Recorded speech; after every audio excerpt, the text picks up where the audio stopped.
The Steelers are hoping this one key factor of Mike McCarthy can help make them Super Bowl contenders again. We talk about it on the Locked On Steelers podcast. Let's get into it.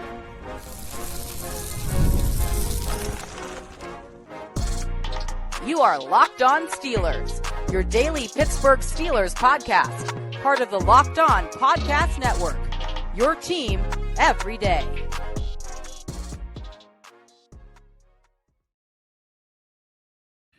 Hello and welcome to the Locked On Steelers podcast. I'm your host, Chris Carter, bringing you your daily dose of all things on the Pittsburgh Steelers. We've got a big show lined up for you today. Several of your calls will be taken on this show. As always, you can call into the Locked On Steelers podcast at 412-223-6644. Leave your name, where you're from, keep your question under a minute.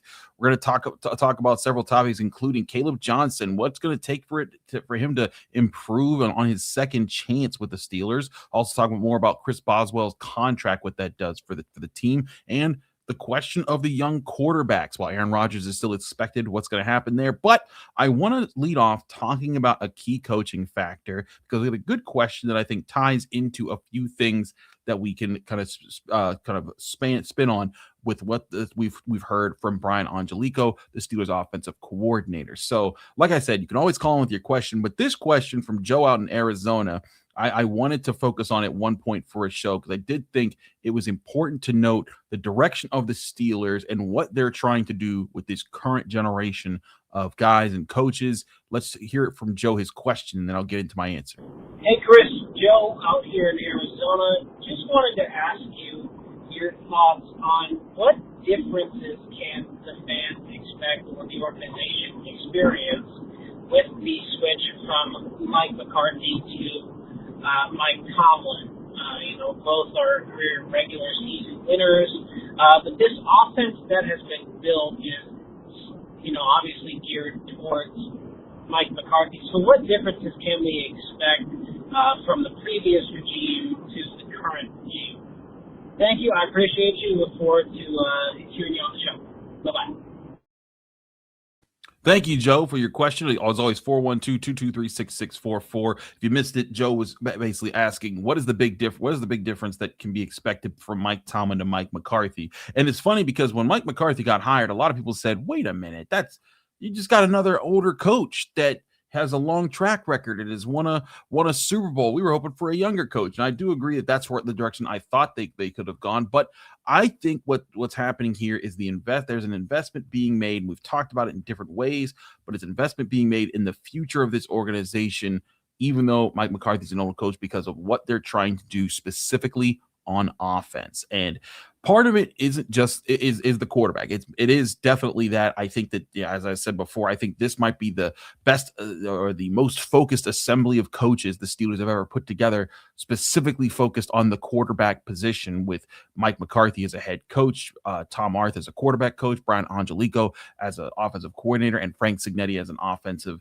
assistant. So you got like four guys right there, and there's gonna be other guys that are involved as well, but four guys right there that are going to be specifically focused on trying to make things better for the quarterback position. And again, the quarterback position, not just Aaron Rodgers and not just Drew Allar or not just Will Howard, but they're trying to make it so that position thrives. And I think that is ultimately the mission here of this current generation of Steelers, and what the Steelers are trying to do, what Omar Khan and Andy Weidel, I think, are trying to do with their coaching staff and setting up the future. Because again, the goal right now, I continue to iterate this. I think this Steelers team can compete, and I think they can surprise people.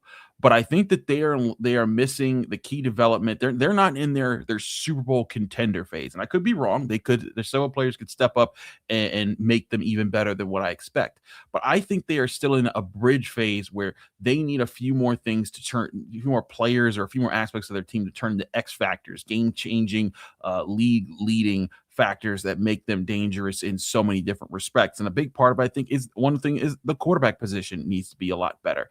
And I think that's where a lot of development is. They want to develop a quarterback, but I think they also want to develop a system, an offense that allows the quarterback to be more comfortable within that system and open things up and give them a roster of tools to use, but also a system with those that best exploits defenses with those rosters. And for one of the big differences that you've seen for the Steelers in their time, in their time with Mike Tomlin, they were regularly a strong defensive team. More than half, I think, in fact, 12 of Mike Tomlin's 19 years coaching the Steelers, 12 of them, they were a top 10 defense. A lot of those years, they were also a top 5 defense. Some of them, they were even number 1 defense. They had several years, including recent years. Again, out of their last, 6 seasons, 5 of them featured a top 10 defense. And in fact,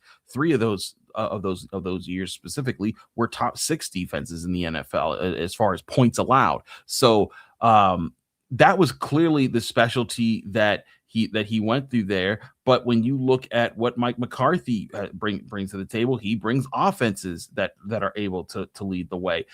In his time in Dallas, he had a top 5 offense 3 straight years in a row after he took over in 2020 and when he led to that. So that's something he brings to the table. And I think when we get to hear from guys like Brian Angelichio, the Steelers offensive coordinator, he kind of talks about how the system works and also ties into a lot of the things that are being used in today's NFL to kind of that are being considered modern, but they're also all rooted in similar things that I think are positive trends for offenses in the NFL. Here was Brian Angelichio, the Steelers' new offensive coordinator, talking about that back in April when we were for getting our first chance to talk to him. Yeah, I think just, the runs, you're just trying to complement in the simplistic way the runs and the passes as much as you can on first, second down. The more sameness and likeness you can have for the defense. You see a guy that's, taking the run away by fitting this gap. Now you're just trying to exploit and maybe throw over him, right? You're always trying to have the run-pass conflict, right? So the gap they got to fit in the run game, you can exploit their coverage responsibility on the second level. So one thing that he's talking about there, the basic concepts here is, being able to force defenses to have to honor multiple things. That's not that revolutionary, but I think it's going to be the manner in which they set it up and that they try to find standard practices that works. And as he continued, he talked about how certain styles kind of peel off of each other and as far as the philosophies that certain other considered offensive guru minds like Kyle Shanahan and Sean McVay and how they operate their offenses. Here was Brian Angelichio as he continued talking about that as far as how a lot of offenses come from similar places. It's really all the same. I worked with Kyle Shanahan in Cleveland and then obviously with Kevin. So it's all the West Coast offense. It's all the origin of the West Coast offense. It's all about the quarterback. It's all about making the quarterback successful.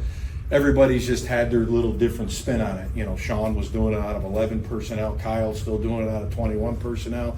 In Minnesota, we were doing it out of 21, 12, 11. But the concepts are the concepts. They may have changed the names, but it's progression-based offense. It's making it comfortable for the quarterback. It's having alerts, cans, kills, whatever to try to get a premier play. But it's all the same, and the origin's the same, but everybody's just taking their spin off of it. And certainly everybody's been successful. I think they all got Super Bowls, so they all have done a pretty good job with it.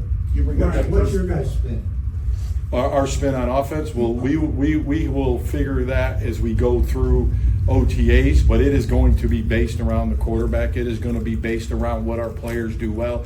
It's going to be based around the personnel groupings that we can use to exploit the defense, and that's the fortunate part to go along with the tight ends, whether we're going to be an 11 personnel team, a 12 personnel team, 13. Every game's different, every week's different, but the good thing is concept teaching and the way the plays will be run, we can do them out of all the groupings. So that's what you want to be, is multiple. You want to have a core concept of plays that you can run really well and plays that the quarterback feels comfortable in, and then you just change up what it looks like to the defense.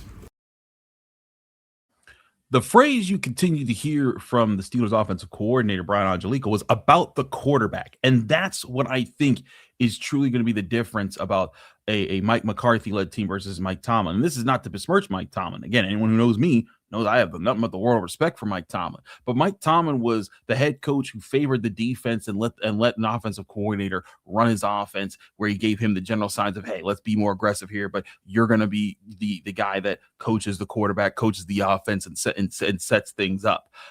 Mike McCarthy is going to be very hands-on with this offense, and we've seen it already just with him simply working through the fundamentals and the mechanics of Drew Allar. I think that's going to be him from top to bottom in the offense, and I think that approach is going to help fix that side of the ball. And I want to make this clear. When they're saying about the quarterback, it's not just about Drew Allar or Will Howard. I think what they are doing right now is they are trying to set up a system in place, similarly to how the Steelers' defensive system, Mike Tomlin, all people say, oh, Terrell Austin this and Keith Butler that. They're still using the defensive tenets and practices that have been in place since Dick LeBeau made them an elite defense again. I think that's something Mike Tomlin kind of held on to. And from what we've heard from Patrick Graham, they want to keep doing that there. But on offense, they don't have a tenet like that. They don't have an identity like that. And I think what Mike McCarthy is here to do is to establish that identity and make it so it's something that can stick and be built off of the same way the Steelers defenses have been built off of in a lot of the classic practices that they did there. And that even if Drew Allar or Will Howard or whoever isn't the quarterback of the future, that when they make their next big investment out of a high quarterback draft pick, whoever that pick is next year, if it is next year they make that move, that quarterback is coming into a better system that is more developed. And even if they don't win a Super Bowl while Mike McCarthy and this coaching staff is together, they'll have been given a foundation that maybe allows them to win the Super Bowl in the near future. So to answer your question in long form, Joe, that I think is the difference that they're going with from Mike Tomlin to Mike McCarthy. We got to take a quick break. When we come back, I want to take more of your questions here in the Locked On Steelers podcast. I'm your host, Chris Carter. Stick with us. We'll be right back. But first, I want to remind you that today's episode is brought to you by Game Time. We can stream anything, order food in minutes, and do everything from our phones. And somehow buying tickets to live events still feels way harder than it should be. Long lines, confusing checkout, prices jumping at the last second. It shouldn't be that complicated. That's why there is Game Time. It gives fans the advantage and makes getting tickets to fans fast and simple to get them to fans. When I look up tickets, I can see the full price up front. No surprise fees at checkout. The seat views are huge. You can check your exact view before you buy. And Zone Deals is where you pick the section and save even more. 2 taps and you have great seats locked in. It's quick, easy, and actually makes you want to go to more events. Take the guesswork out of buying tickets of every type of event with Game Time. Download the Game Time app, create an account, and use code LOCKEDON for $20 off your first purchase. Terms and conditions apply. Create an account, redeem code LOCKEDON for $20 off. Download the Game Time app today. We're also brought to you by Square. Support for today's episode coming from Square, the system that helps fix one of the biggest headaches in running a business. Starting a business is exciting, but actually running it, that's where things get complicated. Payments, inventory, staff, scheduling, online orders. It's a lot to manage. That's why Square brings everything together into one connected system. Square helps you take payments, track sales, manage inventory, and keep your bonuses running and businesses running smoothly without juggling a bunch of disconnected tools. One thing I've noticed at some of my favorite local spots is how seamless everything feels when they use Square. Checkout is quick, receipts are easy, and the whole experience just feels more organized. There's a local coffee shop I love that uses Square, and it makes everything simple, from fast payments to loyalty rewards. As a customer, it's convenient, and from the business side, you can tell it helps owners stay focused on serving people instead of constantly troubleshooting systems. If you're starting a business or running one that deserves better tools, Square helps you sell, manage, and grow without slowing down. Right now, you can get up to $200 off Square hardware at square.com/lockedon, or square.com/go/lockedonnfl. That's SQUARE.com/GO/lockedonnfl.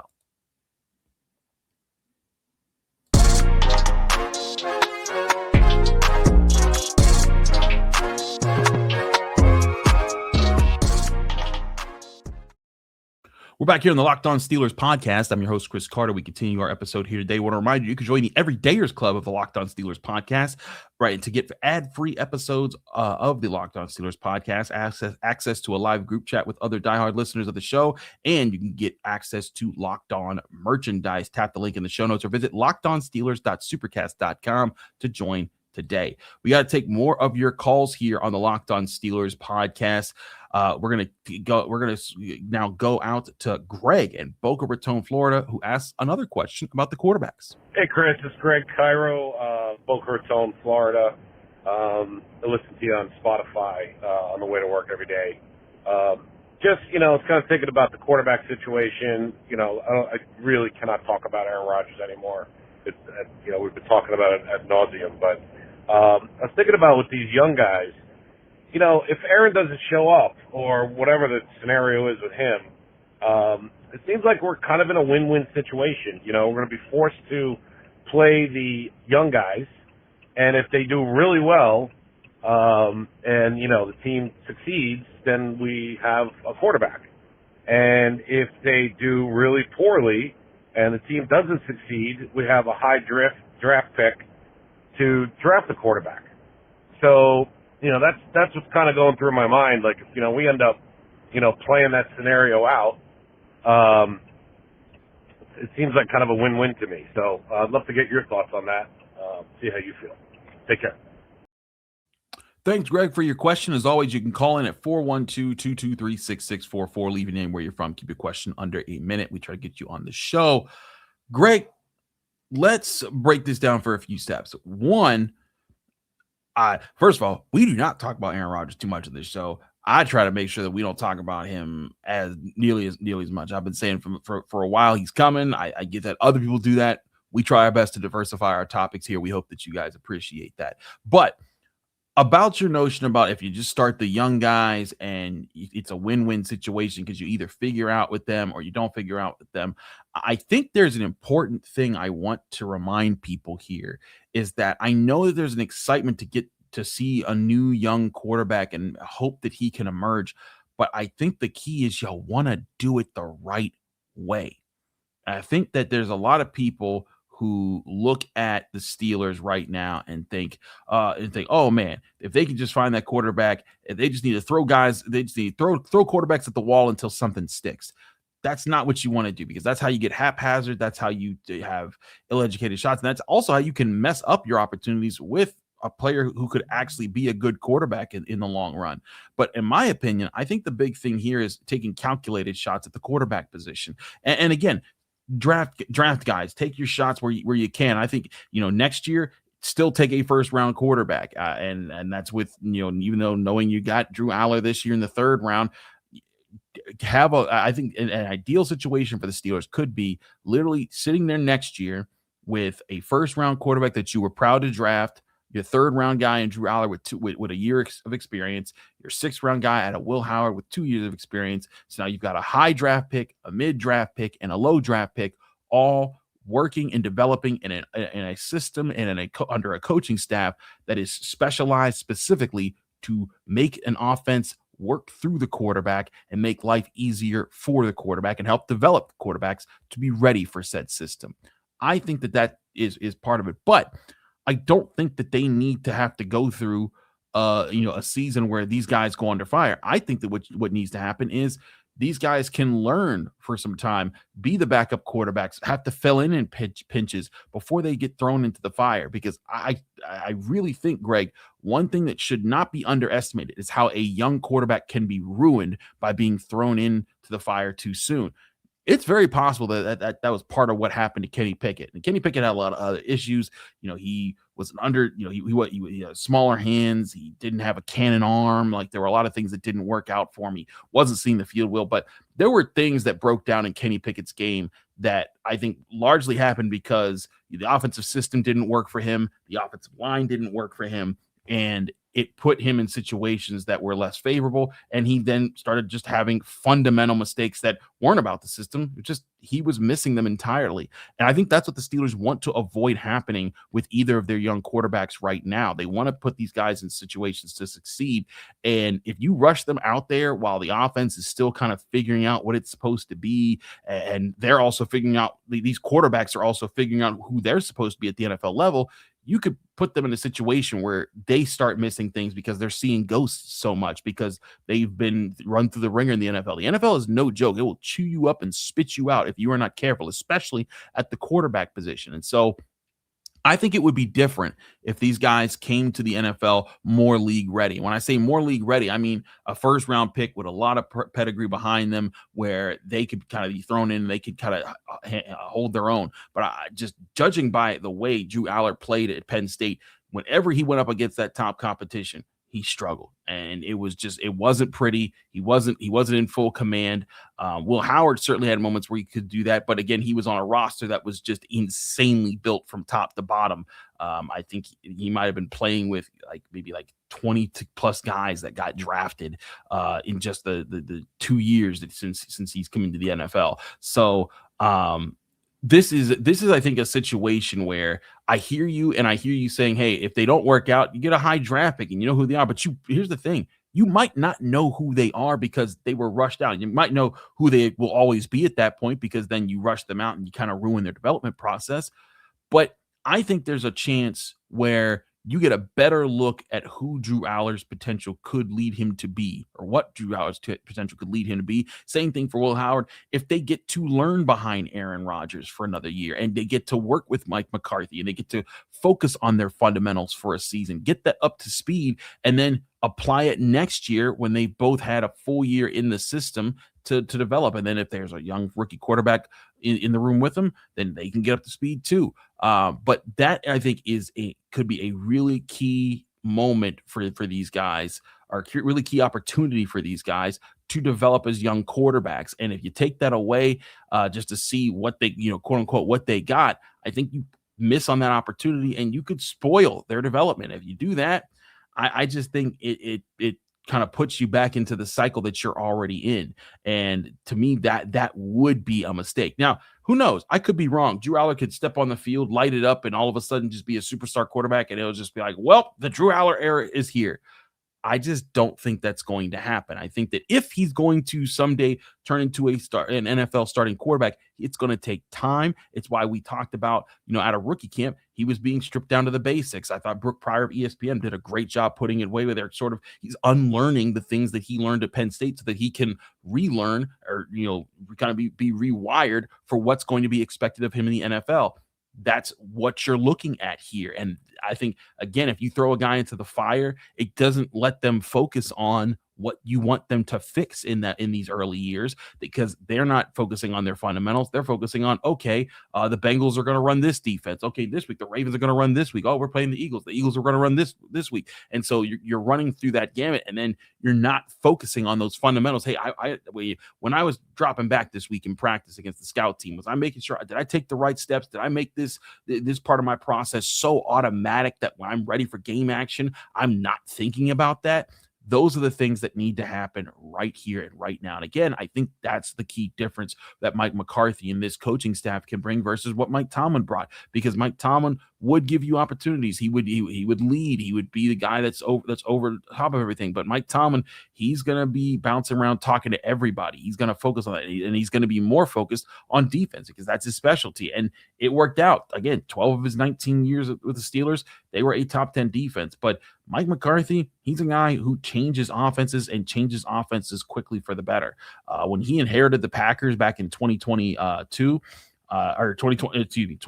2006, they were the 22nd ranked scoring offense that year. From 2007 until 2014, 2014, they were a top 10 offense every single year.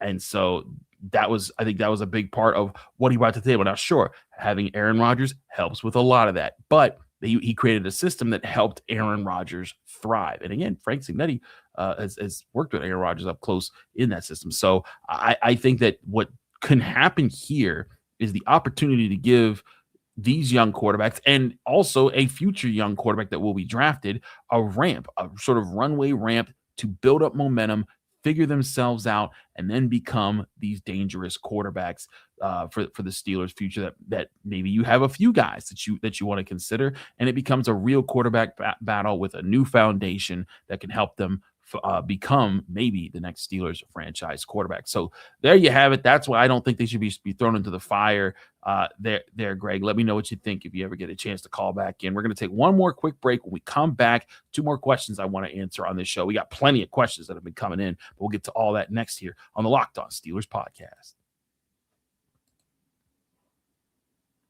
But first, I remind you that today's episode is brought to you by Rocket Money. If you've ever opened your bank account and thought, where did all my money go? You're not alone. Keeping track of subscriptions, spending, and bills can get overwhelming fast. That's where Rocket Money comes in, helping you take control of your finances all in one place. It tracks all your subscriptions in one spot and can help cancel the ones you don't need with just a few taps. It automatically categorizes your spending so you can actually see where your money's going, and you can send budgets, get alerts, and stay on top of your upcoming bills. It just makes everything feel more organized and gives you a clearer picture of your finances day to day. Rocket Money is a personal finance app that helps find and cancel unwanted subscriptions, monitors your spending, and helps lower your bills so you can grow your savings. Let Rocket Money help you reach your financial goals faster. Join at rocketmoney.com/locked-on. That's rocketmoney.com/locked-on.